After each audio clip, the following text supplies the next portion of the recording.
আসসালামু আলাইকুম, সবাইকে আমার চ্যানেলে স্বাগতম। আশা করি সবাই ভালো আছেন। আজকের ভিডিওর টপিক হচ্ছে একটা মহব্বতের নকশা, যেটা শয়তানের বাইবেল বই থেকে নেওয়া। এটা নতুন একটা বই। আপনাদের যদি এই বইও লাগে আমাদের থেকে নিতে পারবেন। পুরো ভিডিওটা না টেনে শেষ পর্যন্ত দেখুন। আমার চ্যানেলটা সাবস্ক্রাইব করবেন, লাইক কমেন্ট শেয়ার করবেন। ব্যক্তিগত যে কোনো প্রয়োজন বা যে কোনো কাজের জন্য যোগাযোগ করতে পারবেন আমাদের সাথে। দেশে বা দেশের বাইরে থেকে যোগাযোগ করে যে কোনো কাজ করাতে পারবেন। তো এটা হচ্ছে মূলত শয়তানের বাইবেল থেকে নেওয়া একটা মহব্বতের নকশা। এই বই থেকে যে যা বিদ্যা দেবো সব শয়তানি বিদ্যা, জীবনে মিস করবে না, কিন্তু আপনি গুনাহগার হবেন, ওইটুকু আপনার মাথায় রাখবেন। তো দুইজন মানুষের যে ছবি সেগুলো কিন্তু আপনার নকশার মধ্যে পড়ে না। নকশা হচ্ছে নিচের যে দুইটা। তো এটা আপনাকে মূলত লিখতে হবে।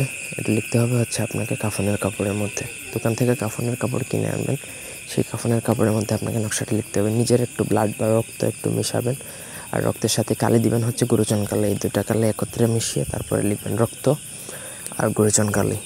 এই দুই জিনিস একত্রে মিশিয়ে আপনাকে নকশাটা লিখতে হবে। নিচে যার জন্য করবেন তার নাম, সে ছেলে হলে তার নাম এবং তার পিতার নাম, মেয়ে হলে তার নাম এবং তার মাতার নাম লিখবেন। নকশা লিখবেন যে কোনো শনিবার মঙ্গলবার দিনে, অমাবস্যা অথবা পূর্ণিমা অথবা সূর্যগ্রহণ চন্দ্রগ্রহণ হলে সব থেকে ভালো হয়।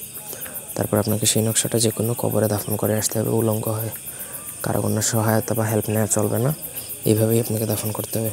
প্রপার ওয়েতে যদি কাজ করতে পারেন 24 ঘন্টার মধ্যে আপনার কাজ হবে গ্যারান্টেড। দুনিয়ার কোনো কিছুই এই নকশা ব্যর্থ করতে পারবে না, তবে আপনি গুনাহগার হবেন এতটুকু নিশ্চিত।